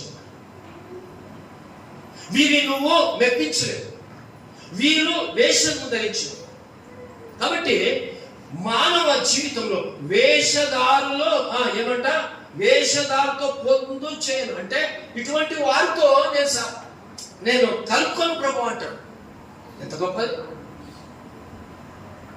దావీదు, ఈ వేషధారులతో నేను సావాసం చేయను, ఇటువంటి దాంతో నేను ఉండను ప్రభా, ఈ వేషధారులు అంటే నాకు ఇష్టం లేదు ప్రభా. ఎంత గొప్ప వేషం వేస్తూ ఉంటాను. ఇదేమంటారు, నాకు కన్నడలో తెలుసా, గూసుంబే అని అంటారు, తెలుసా? గూసుంబే అదొక పువ్వు లాంటిది. అదేం చేస్తుందంట, ఎక్కడ సూర్యుడు ఉంటాడో అక్కడ ఉంటుంది, మళ్ళీ అక్కడ సూర్యుడు వస్తాడు, మళ్ళీ అక్కడ వస్తాడు, మళ్ళీ అది మునిగే టైం సూర్యకాంతి. బాబు భద్రత నాకు తెలుస్తుంది, సూర్యకాంతి. ఓకే, అది సన్ఫ్లవర్, ఇంగ్లీష్ సన్ఫ్లవర్ అవుతుందా? ఓకే, ఇంగ్లీష్ సన్ఫ్లవర్, హిందీలే తెలుగులో పొద్దు తిరిగే పువ్వు. బాగుంది మాట, పొద్దు తిరిగే పువ్వు అంటే మనిషి కూడా అంతే, తగిన సమయం బాగా వేషధారణ. ఇటువంటి వారి సహవాసము నాకు వద్దు అంటారు. ఎవరు? దావీదు. నేను ముందు టైం అయిపోయింది. తర్వాత వేషధార సహవాసం, తర్వాత దుష్టుల సంఘము నాకు, దుష్టుల సాంగత్యము నాకు అసహ్యము అంటున్నాడు. దుష్టుల సాంగత్యం అంటే దుష్టులు వీళ్ళు ఎప్పుడు కూడా ఏం చేస్తారంటే, వీళ్ళు ఎప్పుడు కూడా దుష్ట మనసు. వీళ్ళు దేవుడు ఎంత మంచి చేయాలనుకున్నాడు, వీళ్ళు మనసంతా దుష్టంగా, ఎప్పుడు చెడ్డ మనిషి. దుష్టులు దేవుని మెప్పించలేరు, దుష్టులు దేవుణ్ణి ఆరాధించలేరు, దుష్టులు దేవుణ్ణి కనపరచలేరు. ఎందుకంటే మన నమ్మకం తర్వాత దుష్ట మనసు అంతా వెళ్ళిపోయి ఉంటుంది. క్రైస్తవులు ఇవన్నీ కూడా మనం గమనిస్తుంది. కాబట్టి పాపుల సహవాసము, తర్వాత ఏం చూస్తుంది మళ్ళా గమనిస్తు, దుష్టుల సాంగత్యము సంఘము నాకు అసహ్యము, భక్తులతో సాంగత్యము చేయను. వీళ్ళు భక్తిహీనులు, పాపులు. ఈ భక్తిహీనులు ఎట్లుంటారంటే చూసేకి భక్తిలాగా ఉంటారు, లోపలంతా కుయుక్తితో ఉంటారు. ప్రభు నమ్ముకున్నాము అంటారు, రక్షింపబడ్డాము అంటారు, ఆయనకు ఆరాధనకు వస్తుంటారు, అన్నీ ఉంటాయి. ఇంకా ఆచార పద్ధతులు పో, ఇంకా ఈ లోకంలో ద్వేషాలు పో. దేవుడు అంటున్నాడు, నువ్వు ఒక చెంప కొడితే రాజేశ్వరం కొట్టి జావగలవా? ఎవరు నేను కొడితే దేవుడే ఉంటాడు, ఇంకొక చెంప ఏమంట ఎవరైనా కొట్టిస్తున్నారా? ఎంత గొప్ప దేవుడు అండి, మంచి బోధ దేవుడు బోధిస్తున్నాడు. ఏమంటే ఒక చెంప కొడితే ఇంకో చెంప ఈ పర్లే కొట్టిస్తా, ఏమవుతుంది? ఏం కాదు. ఒక చెంప కొట్టేందుకు నువ్వేం చేస్తున్నావు? తిరిగి ఇంకా 4 చెంపలు దొరికేదా? ఒక మాట ఎవరైనా అంటే సార్ అసలు సహించుకోలేదు. అంతా మాట్లాడుతుంది. క్రైస్తవులు మారాలి. ఆరాధన చేసే ఒకటే కదా, మంచి అటిట్యూడ్గా మంచి బుద్ధి దేవుడి మాటలు మనకు నేర్పిస్తాడు. ఒక పాస్టర్ ఏమంటాడు, తగొడతాడు, గలాట. నేను ఈయన బైబుల్ పక్కగా పెట్టినాడంటే మీ పక్కలు ఒక్కొక్కటి ఇరగొడతానంటాడు పాస్టర్. అర్థమైందా? పక్కలంటే ఒక్కొక్కరు మిమ్మల్ని బైబుల్ ఉందని ఊరుకుండా, దేవుని నమ్ముకున్నాను ఊరుకుండా, నేను బోధిస్తున్నప్పుడు నేను ఈయన బైబిల్ పక్కకు పెట్టిన మిమ్మల్ని ఒక్కొక్కరే సీల్చి పడుతానంటాడు పాస్టర్. బైబిల్ ఉందా మాట? ఉందా? ఒక చెప్పకూడదు, ఒక చెప్పకూడదు, మళ్ళీ నన్ను కొట్ట నేను ఇస్తాను. శత్రుత్వం పెంచుకోకూడదు. నువ్వు దేవుడు క్షమించమన్నాడు. ఒకరు ఎవరైనా మనం దూషిస్తారా అంటే దేవుడు చూసుకుంటాడు, దేవుడికి అప్పగించాలి. అప్పుడే మనకు సమాధానం వస్తుంది, మనకు అప్పుడే నెమ్మది కలుగుతుంది. కాబట్టి పిల్లరా, దేవుని పిల్లైనా దావీదు అంటున్నాడు, భక్తిహీనులతో సంగత్యము చేయను, నిర్దోషులని నా చేతులు కడుక్కుంటాను. భక్తిహీనులు అంటే ఎవరు? పాపులు. కీర్తన 1వ కీర్తనలో చదువుతారు, ఏముంది అంటే అందరూ దుష్టుల ఆలోచన చెప్పు నడవక, అందరు చెప్పు దుష్టుల ఆలోచన చెప్పు నడవక, పాపుల మార్గం నిలవక, అపాసులు కూర్చున్న చోట్ల కూర్చుండక, యెహోవా ధర్మశాస్త్రం ఆనందించువాడు ధన్యుడు. దావీదు మొదటి కీర్తనలో ఆయన రాసింది. ఎంత మనం దావీదు నుంచి నేర్చుకోవచ్చు. దేవుని వాక్యం ఎన్ని ఉన్నాయి. ఒకటి, దుష్టుల ఆలోచన చెప్పునా, నువ్వు దుష్టుల సాహసం చేసి దుష్టుల ఆలోచన వస్తావు. నీ స్నేహితులు 24 సినిమా చూసేవాళ్ళుంటే నువ్వు కూడా సినిమా చూడాలంటుంది. నీ స్నేహితులు ఎప్పుడు కూడా పార్టీకి పోదామంటే నిన్ను కూడా పార్టీకి పిలుచుకోపోతాడు. నీ స్నేహితులు ఎప్పుడు తాగమంటే బార్లో ఉంటారు, నువ్వు కూడా తాగుతావు. ఈ క్రైస్తవులు కాదు ఇవన్నీ దేవుడు చెప్పు. తాగుబోతులు దేవుని రాజ్యానికి చేరరు. తాగుబోతులు దేవుని రాజ్యానికి చేరరు. తాగుబోతుడు దరిద్రుడు అవుతాడు.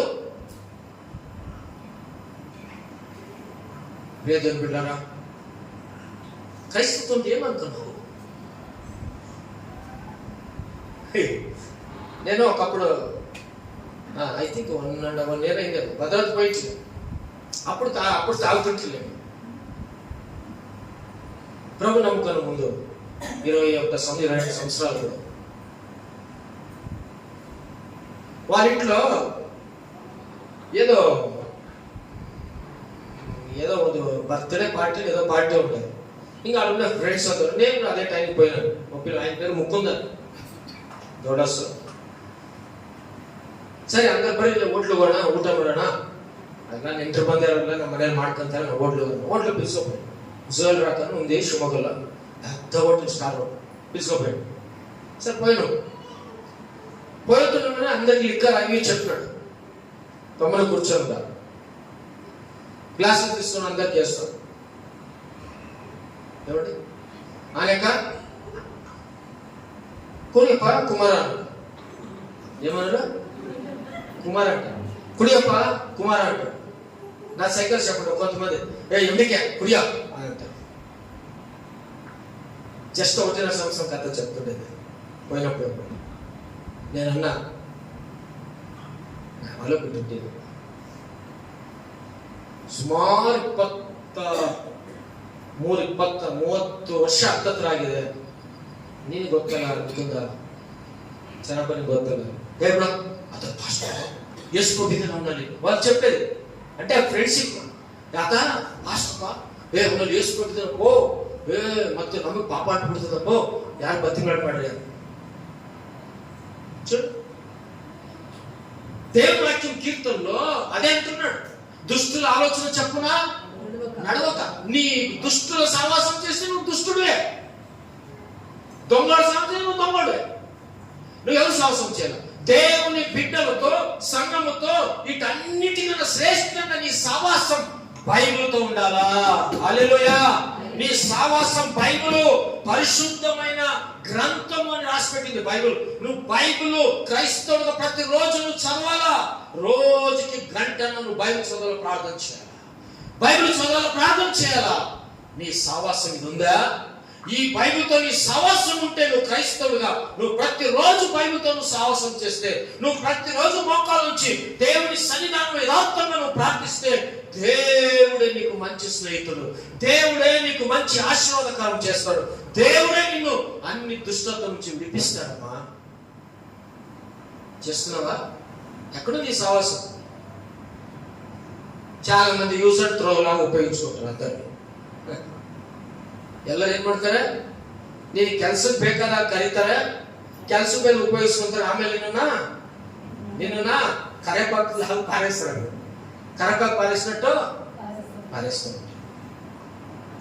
ಆದ್ರೆ ನಿನ್ನ ದೇವ್ರಿಗೋಸ್ಕರ ಏನಾದ್ರು ಮಾಡು, ಕ್ರಿಸ್ತನಿಗಾಗಿ ಏನಾದ್ರು ಮಾಡು, ಕ್ರಿಸ್ತನಿಗಾಗಿ ನೀನು ಏನಾದ್ರು ಸಣ್ಣ ಸೇವೆ ಮಾಡು, ಕ್ರಿಸ್ತನಿಗಾಗಿ ಏನೋ ಒಂದು ಸಣ್ಣ ಕೆಲಸ ಮಾಡು, ದೇವರಿಗಾಗಿ ಏನಾದ್ರೂ ನೀನು ಸಮಯ ಕೊಡು. ನಿನ್ನನ್ನು ದೇವರು ಅನ್ಯಾಯಸ್ಥನಾಗಿ ಮಾಡಲ್ಲ. ಪ್ರಪಂಚದಲ್ಲಿ ಇಲ್ಲಿ 2024 ವರ್ಷಗಳಲ್ಲಿ ಯೇಸು ಸ್ವಾಮಿ ಲೋಕಕ್ಕೆ ಬಂದಾಗಿಂದ ಚರಿತ್ರೆಗಳು ನೋಡ್ರಿ, ಭಕ್ತರು ನೋಡ್ರಿ, ಯಾರು ದೇವರಲ್ಲಿ ಸಹವಾಸ ಮಾಡಿದ್ದಾರೋ, ಯಾರು ದೇವರ ವಾಕ್ಯಕ್ಕೆ ಸಮಯ ಕೊಟ್ಟಿದ್ದಾರೋ, ಯಾರು ಹೆಚ್ಚಾಗಿ ದೇವರ ಸೇವೆ ಮಾಡಿದ್ದಾರೋ, ಪ್ರಾರ್ಥನೆ ಮಾಡಿದ್ದಾರೋ, ಯಾರು ದೇವರ ವಾಕ್ಯವನ್ನು ಜೀವಿಸಿದಾರೋ, ಯಾರನ್ನು ದೇವರು ಅನ್ಯಾಯ ಮಾಡಲಿಲ್ಲ, ಯಾರ ಋಣನು ಯೇಸು ಬಿಟ್ಟುಕೊಂಡಿಲ್ಲ. ಯೇಸು ಎಲ್ಲರನ್ನು ఆశీర్వదిస్తారు, ಎಲ್ಲರನ್ನು ఆశీర్వదిస్తారు. ఎవరితో సహవాసం ఉంది? దుష్టులతో. దానికి ఒకటో కీర్తన ఉంది, దుష్టుల సహవాసంను మానుకోవాలి, విడిచిపెట్టాలి. ఓకే, దయచేసి గమనిస్తాం. తర్వాత వచ్చి 7వ వచనం, 8వ వచనం చూడండి. 7వ వచనం ముగిస్తాం. 7వ వచనం, అచ్చట కృతజ్ఞతాస్తుతులు చెల్లింతును. ఎక్కడి నుంచి? 6వ వచనం నుంచి చదువు. నిర్దోషులని నా చేతులు కడుక్కొందును, నిర్దోషి నా చేతులు కడుక్కొందును. యెహోవా నీ బలిపీఠము చుట్టూ ప్రదక్షిణము చేయుదును, యెహోవా నీ బలిపీఠము చుట్టూ ప్రదక్షిణ చేయుదును. అచ్చట కృతజ్ఞతాస్తుతులు చెల్లింతును, నీ ఆశ్చర్య కార్యములు వివరింతును. ఎంత గొప్ప మాట దావీదు భక్తుడు. ఏమంటున్నాడు దావీదు భక్తుడు? ఆయన పైన అన్ని చెప్పాడు. వేషధారులతో సహవాసం లేదు, పనికిమాలిన సహవాసం లేదు, దుష్టుల సహవాసం లేదు, భక్తితో సహవాసం లేదు, నేను నిర్దోషిని, నేను చేతులు కడుక్కుంటున్నాడు, ధైర్యంగా చెప్తున్నాడు, నాలో దోషం లేదు. దానికే నన్ను, నా హృదయం అంతను పరీక్షించుకుంటున్నాడు, దేవునికి సవాల్ వేస్తున్నాడు. ఎవరో దావీదు. అత్యనేక దేవునికి సవాల్. ಅಷ್ಟು ಭಕ್ತಿ ಇದೆಯಾ? ನಿಂಗೆ ಅಷ್ಟು ವಿಶ್ವಾಸ ಇದೆಯಾ? ನೀನು ಮಹಾರಾಜ ಆಗ್ತೀಯ. ನಿಂಗೆ ಅಷ್ಟು ಭಕ್ತಿ ಇದೆಯಾ, ಅಷ್ಟು ವಿಶ್ವಾಸ ಇದೆಯಾ? ದೇವರು ನಿನ್ನನ್ನು ಉನ್ನತ ಸ್ಥಿತಿಗೆ ಸ್ಥಿರವಾಗಿ ಮೇಲಕ್ಕೆ ತರ್ತಾನೆ. ನಿನಗೆ ಯಾವ ಕೊರತೆ ಇರೋದಿಲ್ಲ. ದೇವರು ಅಷ್ಟೇ ಹೇಳೋದು, ನಿನ್ನ ಪಕ್ಕದಲ್ಲಿ ದೇವದೂತರು ಸದಾ ಕಾವಲಿರ್ತಾರೆ. ఏమంటున్నాడు? ఇంత బాగా చెప్తుందా అంటూ ఏమంటున్నాడంటే, యెహోవా నీ బలిపీఠమునకు చుట్టూ ప్రదక్షిణ చేయుదును, అచ్చట కృతజ్ఞతాస్తుతులు చెల్లించును. ನೋಡಿ దావీదుకి ఏమంటాడు? నీ బలిపీఠము చుట్టూ ప్రదక్షిణ చేయదు.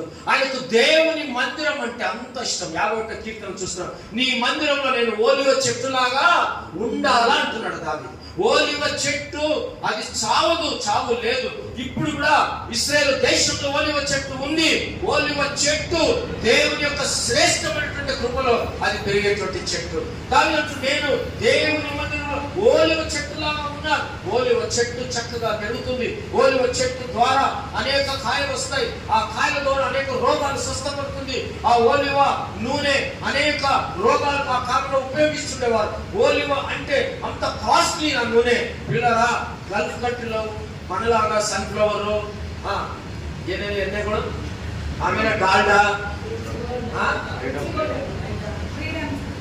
ఫ్రీడము, డాల్డా, రుచి, శుచి, ఇవన్నీ వాడు గల్ఫ్ కంట్రీలు మొత్తం యహూదులు కానీ, ఇశ్రాయేలులు కానీ, పాలస్తీనులు కానీ, సిరియా వాళ్ళు కానీ, ఇవన్నీ వాళ్ళకి తెలియదు నూనెలు. వాళ్ళు వాడేదంతా ఓలివ నూనె. దానికి వాళ్ళు అట్లా ఉంటారు. వాళ్ళకి ఎక్కువగా కడుపు జబ్బు కానీ, ఇది కానీ, గ్యాస్ ట్రబుల్.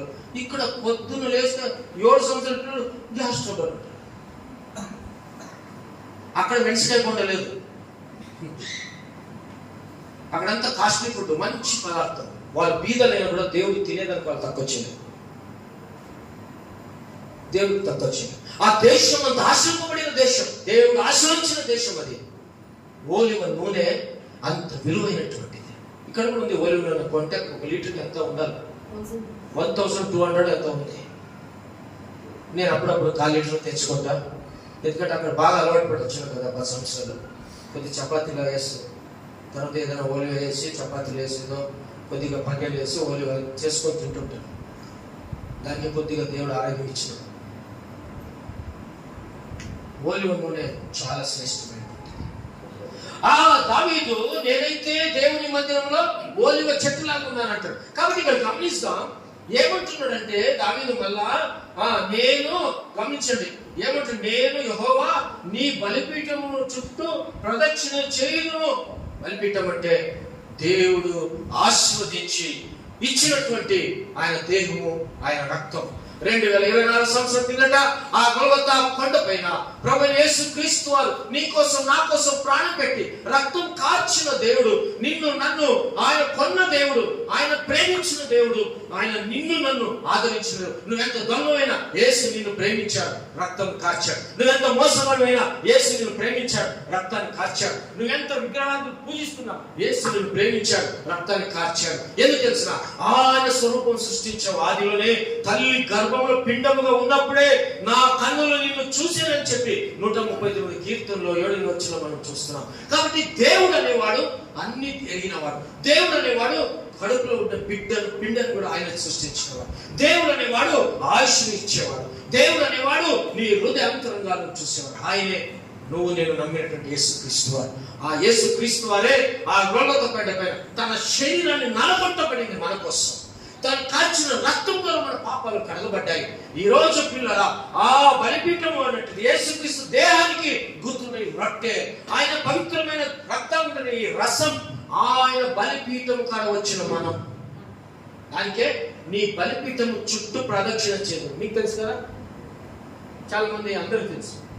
అందరు గుడ్లోకి పోతే చంపలు కొట్టుకొని తిరుగుతుంటారు 3 కదా. చాలా మంది ఏ తప్పు చేసిన కొన్ని గుడ్లు చుట్టూ చంపలు, కొంతమంది పొద్దున్నే లేస్తారు, అల్లి మనకి అలాగే అతను దేవుని మనకి 3-4 చుట్టూ ప్రదక్షిణ తిరుగుతూ ఉంటారు. పొద్దున్న 4 గంటలు వేసుకుంటారు. పాపం ఇద్దరు పాపాలు పోవాలని, మనకు మంచిది కావాలని తిరుగుతుంటారు. ఆ చెట్టును చేసిన వాడు దేవుడే. ఆది దేవుడు అన్నీ చేశాడు. చెట్టు దేవుడు దానికి తిరుగుతావు. పాపం దానికి ఏమో చెట్టు నువ్వు మామిడి పండు ఇయ్యప్ప చాలా తక్కువ ఉండాలంటే ఇస్తారా అంటే అది ఏమి తెలియదు. ఈరోజు జ్ఞానవంతులు, చదువుకున్న వాళ్ళు కూడా, తెలివిగల వాళ్ళు కూడా, ఈరోజు ఎంత చదువుకున్న సైన్స్ తెలిసినా కూడా ఈరోజు ఇంకా ఆచార పద్ధతులు, మూఢనమ్మకాలు ప్రజల నుంచి బయటకు పోతుంది. 3 సార్లు ప్రదక్షిణ అని ಅದೇ ಧರ್ಮಸ್ಥಳ ಮಂಜುನಾಥ ಸ್ವಾಮಿ ನಾವು ಅವರೆಲ್ಲ ಮೂರ್ಸು ಸುರುತ್ತಿದ್ರೆ ಅವ್ನು ನಮ್ಮ ಜೊತೆಲಿದ್ದವರು ಅದೇ ಉರುಳಿಸೇವೆ ಮೂರ್ಸು ನೀನು ಮಾಡೋ ಕುಮಾರನೇ ಹೌದಾ, ಏನಾಗುತ್ತೆ ತುಂಬ ಒಳ್ಳೇದಾಗುತ್ತೋ. ನೀನು 1 ಗಂಟೆ ಮಾಡಿ ಅವೆಲ್ಲ ಹೋಗ್ಬಿಡ್ತಪ್ಪ, ನೀನು ದೊಡ್ಡ ಶ್ರೀಮಂತ ಆಗ್ತಿರೋ, ಮಂಜುನಾಥ ದೇವರು ನಿಮ್ಗೆ ಆಶೀರ್ವಾದ ಮಾಡ್ತಾರೆ. ಹೌದಾ, నేను షర్ట్ ఇప్పిన బలి చేసిన వాళ్ళ ఉల్లి కట్టు అంత 3 సేవ ఒళ్ళంతా గాయలు నొప్పులు అయిపోయి ఆయన తిరిగి నేత్రవసరం దగ్గర గుండు కొట్టించుకొని పోయినాం. ఆ కొట్టించుకున్న తలంతా కదులుతోంది, ఇట్లా పట్టుకునే తిరుగుతుంది. ఏ దేవుడు నన్ను రక్షించాడు, ఏ ఊరు కూడా ఎన్ని ప్రదక్షిణ చేసినా నాకు దేవుడు అనేవాడు ఎవరు తెలియలేదు. నిజమైన దేవుడు నా తల్లిదండ్రులకు వేసుకోకున్న నమ్మకం కూడా నేను ఈ పని చేస్తాను. నా తల్లి కన్నీరు ప్రార్థన, దేవుడు నన్ను రక్షించాడు, నన్ను పట్టుకున్నాడు. ప్రభు నన్ను ప్రేమించాడు, ఆయనకు నా హృదయం ఇచ్చాడు. 1981 జూన్ 1 యేసు ప్రభు నా సంతోషం, నా హృదయం దేవునికి ఇచ్చినాడు. దేవుడు నా హృదయం నివసించినాడు. ప్రభు నమ్ముకున్నాను. ఆ రోజు నుంచి ఆ స్నేహితులకు పులిస్టాప్, ఆ రోజు నుంచి ఆ డ్రింక్స్ పులిస్టాప్, ఆ రోజు నుంచి ఆ సినిమాలు పోతుంటే కులిష్టం, ఆ రోజు నుంచి అన్ని విడిచిపెట్టారు, దుబాయ్కి వెళ్ళిపోయారు. దేవుడు చూడండి ఎంత గొప్పవాడో. అన్ని విడిచాను, యథార్థంగా బతకాలని నేను ఇష్టపడ్డాను, యథార్థంగా నేను ఉన్నాను. బీదహీన కుటుంబం నుంచి దేవుడు నన్ను పైకి లేవనెత్తినాడు. హల్లెలూయా, పైకి లేవనెత్తినాడు. పాస్పోర్ట్ చేయించాడు దేవుడు అక్కడ ఉండే బిడ్డలతో. దుబాయ్ పోయేదానికి దేవుడు నాకు వీసా ఇచ్చాడు. పోయాను 10 ఏళ్ళు అక్కడ ఉన్నాను. అక్కడ పోయి ఏం చేసింది, దేవుని సేవ చేశాను. పగలంతా పొద్దున్నే 4 గంటలకు నా డ్యూటీ. ఇప్పుడు వచ్చిందండి 5 అటెండెన్స్, చేయి పెట్టి అటెండెన్స్, నిలబడి అటెండెన్స్, ఇవన్నీ ఆ కాలంలోనే మాకుండే. ఒక్క నిమిషం లేట్ అయ్యి నేను ఇట్లా ఎంట్రెన్స్ అయితే కన్నిట్లో పెడితే చాలు, ఒక్క నిమిషం లేట్ అయినట్టు చూపిస్తాను. ఒక్కసారి ఏళ్ళు పెడితే చాలు టైం చూపించేది. పంచ్ పిల్లరా, పొద్దు 4 గంటలకు స్టార్ట్ అయిందంటే సాయం 12 మళ్ళీ 4 గంటల దాకా ఓటీ చేసుకుని సంపాదించి ఇంటికి వచ్చి ప్రభు యొక్క పని చేసేవాడు. దైవ సేవకులతో సేవకు వెళ్ళినాను, వాళ్ళు కాలు పడినాను. అనేక చర్చలు, మా ముస్సఫులో బెనియాస్ అనేటువంటి డెజర్ట్ ప్లేస్, ఎంతో మంది బీదలు లాస్ అయ్యి లక్షల డబ్బులు కట్టి వచ్చి అన్ని భార్య తాళి అమ్ముకొని వచ్చిన వారు, ఇండ్లు అమ్ముకొని వచ్చిన వారు, ఏదో దుబాయ్కి వస్తే బాగా సంపాది వచ్చింది. ఎంతో మంది మోసం చేసే ఏజెంట్లు. అటువంటి వారికి మేము పోయి, మేము మాతో ఉండేవారందరూ వారిని ప్రేమించి, వారి వాక్యం చెప్పి, వారి యేసును నమ్ముకొని చెప్పి, వారికి రక్షింపబడేటట్టు చేసి, వారికి ఎంతో ప్రతి నెల డబ్బు సహాయం చేసి, వారి ఊరికి పోవాలంటే కూడా ఛార్జ్ ఇచ్చేవాడు కాదు అరబాబు. అటువంటి బంధించాడు వారి పాస్పోర్ట్. ఎన్నో తల్లి చచ్చిపోయిన పంపేవాడు కాదు, భార్య చచ్చిపోయిన పంపాడు. అటువంటి హింస ఇప్పటికి కూడా కువైట్లో, అరబీ, దుబాయ్లో పంపుతుంది. దానికి మీరు ఏమైనా పోవాలంటే జాగ్రత్త. మళ్ళీ ఆశ కలిగి ఏమైనా డబ్బులు తెలియకుండా ఇచ్చి మోసపోయి చేయగలండి. ఇప్పుడు లేదు, ఇప్పుడు చాలా ఇది ఉంది, ఏమైనా మీడియా ఉంది, ఏం తొందర లేదు ప్రియదేవుని పిల్లరా. కాబట్టి దేవుని నమ్ముకుంటే దేవుడు నేను ఎప్పుడు చేయగలవాడు. దేవుడిని చేయగలడు. అన్ని విడిచిపెట్టారు. జీవంగల దేవుడు యేసు నాకు తెలుసు, నమ్ముకున్నా. నా జీవితంలో నేను అనుకోలేదు బళ్ళారికి వస్తాను, ఇక్కడ ఉంటాను, ఇట్లా చేసుకుంటాను పెళ్లి, ఇట్లా ఇదైతాను, ఇట్లా చర్చలు పడతాను, ఇక్కడికి వస్తే ఇంటికి పొందుకుంటాను. దేవుని ప్రసన్నత, దేవుని సత్తా. వినండి, ఈరోజు నువ్వు ఎట్లున్నావు? నువ్వు యథార్థంగా ఉన్నావా? దేవుని సన్నిధానంలో కన్నీళ్ళతో ప్రార్థిస్తున్నావు ప్రతిరోజు? మానవుడి జీవితాలు డిస్టర్బ్ అవుతావు. నువ్వు దేవుని మీద యథార్థం ఉండలేకపోతున్నావు ప్రియులారా. కాబట్టి దేవుని బలిపీఠం వద్ద వచ్చిన నువ్వు యథార్థంగా నువ్వు దేవుని ఆరాధించాలా. ఆయన ఆరాధించు, ఆత్మక సత్యంతో ఆరాధించాలా. ఆయన బలిపీఠం ప్రదక్షిణ నువ్వు చేయాలా. నువ్వు కూర్చున్న కాడ ఈ మాట నేను ఎత్తుకులాడుతున్నాను. ఈ యెరూషలేములో కానీ, ఈజిప్టులో కట్టిన గుడులు కానీ, ఆ రోజు పాత నిబంధనలో మోషే ఆరోనులు కట్టిన గుడారంలో ఆ బలిపీఠం కాడ ప్రదక్షిణ చేసింది ఎక్కడ నాకు కనబడలేదు బైబిల్ చదివినప్పుడు. ఒకసారి మాత్రం వాళ్ళు పశువులో రక్తం చిందించిన రక్తం తీసుకున్న ఊళ్ళలో వేసింది మాత్రం నేను గమనించాను. అయితే ప్రదక్షిణ చేసింది లేదే. దావీదు ఎట్లా అంటున్నాడు, నేను దేవుని బలిపీఠం చుట్టూ ప్రదక్షిణ చేసాడు. తర్వాత దీన్ని ఎత్తుకులాడి బైబిల్, తర్వాత నేను అనేక వేరే పుస్తకాలు చదువుతూ దాని లోతుగా నేను పోయినప్పుడు దావీదు అంటున్నాడా, దేవుణ్ణి బలిపీఠం కాడ కూర్చున్నప్పుడు నా మనసంతా కూడా బలిపీఠం చుట్టింది. నా మనసు వేరే పక్క, వినండి, నా మనసు వేరే పక్క లేదు. నా మనసు మొబైల్ కాడ లేదు, నా మనసు అంగడి కాడ లేదు, నా మనసు బైక్ కాడ లేదు, నా మనసు ఎక్కడో లేదు. నా మనసంతా కూడా ఎక్కడుంది? బలిపీఠం చుట్టూ, ఈ పవిత్రమైన దేహం చుట్టూ, ఈ పవిత్రమైన రక్తం చుట్టూ నా మనస్సు తిరుగుతూ ఉంది. ఇంట్లో కూర చేసి పెట్టిన ఎప్పుడు ఇస్తారు కుమార్ సార్ జల్దీ పోవాలా అని ఆలోచన చేసేవారు చాలా మంది ఉంటారు. నువ్వు అట్లుంటే చేసే భయభక్తితో దేవుని కాడికి రా. దేవుని సన్నిధానంలో నిన్ను మర్చిపోవాలా. ఆయన ఆరాధించే మనసు ఇక్కడ. దానికే నీ బలిపీఠం చుట్టూ వాడు కూర్చుంటే నీ మనసంతా కూడా ఆ పవిత్రమైనటువంటి ఆ యొక్క దేవుని యొక్క సన్నిధిలో కూర్చొని పూజించాలి. ఈ ప్రసాదం మీద ఉండాలి నీ మనసు. దానికి దావీదు అంటున్నాడు. తర్వాత మనం చూస్తున్నాం ఏమంటున్నాడంటే, బలిపించున్నాను అచ్చట కృతజ్ఞతాస్తుతులు. ఎక్కడ నువ్వు బలిపీఠం కాడ వచ్చావు, కృతజ్ఞత స్తుతులు చెల్లించు. కృతజ్ఞత స్తుతులు పాటలు పాడుతుంటే, ఏమండి, పాటలు పాడుతుంటే నువ్వు పాడతావే, నువ్వు దేవుని స్తుతిస్తుంటావు, నువ్వు కనపరుస్తుంటావు.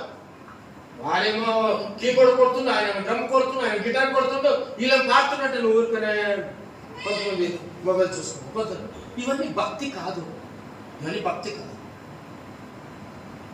వాళ్ళు పాటలు పాడుతున్నారు ఎందుకు?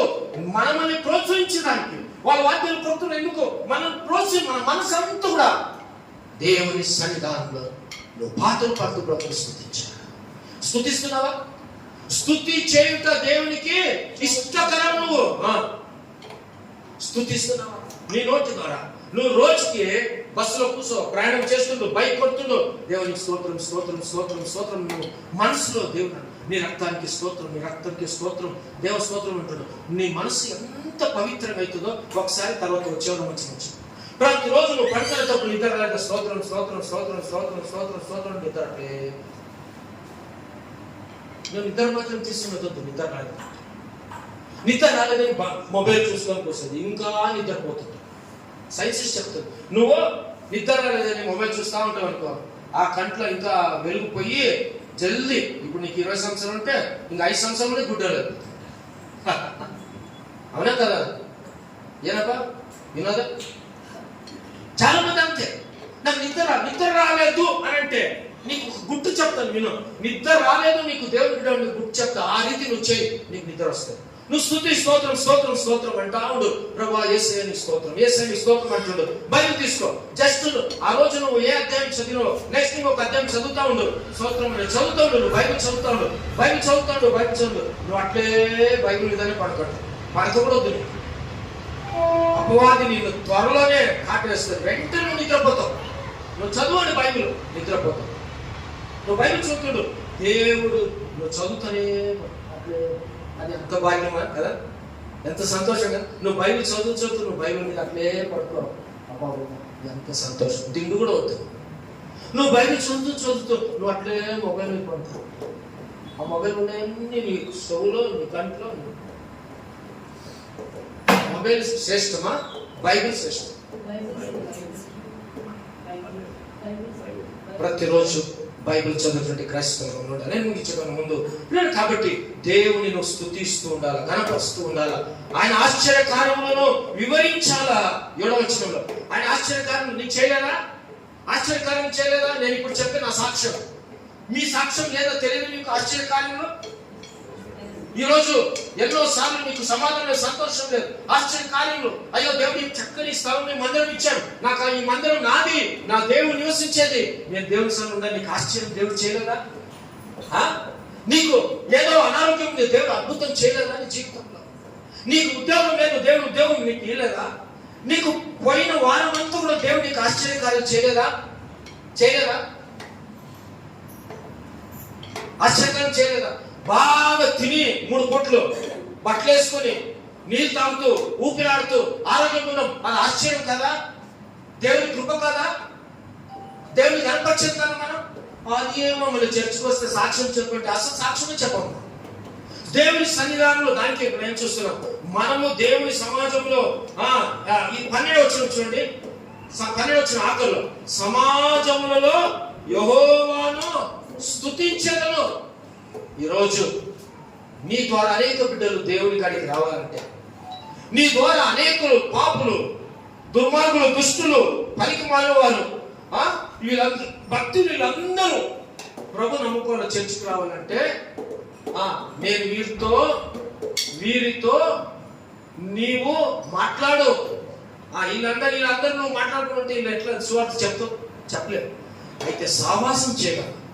తాగోతులు నువ్వు వాళ్ళతో మాట్లాడు, అయ్యా దేవుని మాటలు చెప్పు, కానీ తనతో సావాసం చేయగా. ఇస్పిట్లాడేవాడు ఉంటాడు, అయ్యా వాడు ఇస్పిట్లాడతాడే అని వాడు ఏదో నువ్వు చిన్న చూపు చూస్తే వాడి స్వార్థ చెప్పాడు. ఎవరు స్వార్థ చెప్పాడు? దేవుడు నేను ఎందుకు ఏర్చినాడు? అయితే వాడితో నువ్వు అడగాకు, వాడి కోసం ప్రార్థన చేయి. వాడికి ఎప్పుడైనా సమయం చూడు, ఎప్పుడైనా యేసు మాటలు అయిపోయి బాధ్యత. ఒక్కసారి నీ ఎవరికైనా స్వార్థ చెప్పినట్టే నీ పేరు జీవనంతో రాయబడుతుంది. ఫలానా ఆమె ద్వారా, ఫలాని వ్యక్తి ద్వారా యేసు ప్రభు మాటలు నువ్వు విన్నావు కదా, ఫలాని చర్చిలో దేవుడి మాటలు విన్నావు కదా, నువ్వు రక్షింపబడలేదు అని దేవుడు అడుగుతున్నాడు. కాబట్టి మనమందరూ కూడా దేవుని సన్నిధానంలో మనము సమాజంలో ఆయన చేసిన ఉపకారం జ్ఞాపకం చేసుకున్నాం. దానికి 103వ కీర్తనలో నేను ఆయన చేసిన ఉపకారం దేనిని, దేవుడు ఎన్ని ఉపకారం చేశాడో స్తుతిస్తాం, గణపరచుదాం, సాక్షిగా ఉందాం. ఆయన బలిపీఠం కాడ కూర్చుందాం, మన మనస్సంతా దేవుడి మీద ఉంచుదాం, ఆయనను నమ్మకంగా ఆరాధిస్తాం. మరి యథార్థంగా క్రైస్తవులుగా మనం బ్రతికితే దేవుడు మిమ్మల్ని ఆశీర్వదిస్తాడు, మిమ్మల్ని దీవిస్తాడు. ఆయన ఎప్పుడు కూడా మేము తక్కువ చేయడు. ఆ రీతిగా బతికేదానికి క్రైస్తవులైన దేవుని కాడ మనం నమ్మకంగా జీవించి ఈ లోకంలో పరలోకానికి వెళ్ళేదానికి మనం సిద్ధపడాలి. దేవుడి వాక్యం దీవించిన కాక మీకందరూ కూడా దేవుని యొక్క సన్నిధానంలో ప్రార్థిస్తాం. మిమ్మల్ని అందరిలో దేవుడు దీవించి ఆశీర్వదించాలని అందరి కళ్ళు మూసుకొని